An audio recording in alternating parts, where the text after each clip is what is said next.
Renegade row.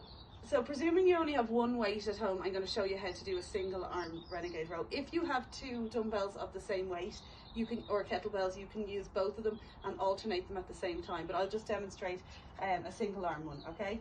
So with your dumbbell or your kettlebell, you want to make sure your shoulder, your elbow and your wrist are all stacked over each other and the other hand is on the ground, okay?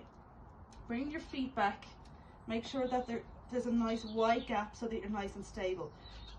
What you're going to do is pushing the ground away with your hand, you're going to pull the kettlebell in, you're rowing it up, keeping your elbow in tight towards your body.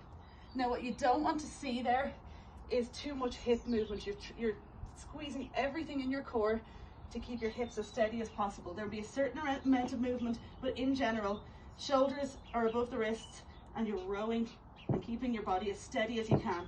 And then you can come down onto your knees, roll your dumbbell over to the other side and do the same on the other side. Now, if that's quite a challenging movement. So if it's just you're not there yet, that's no problem.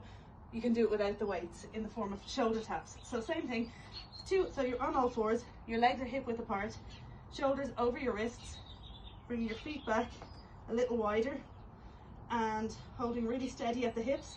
Tap your opposite shoulder with your hand, with the opposite hand.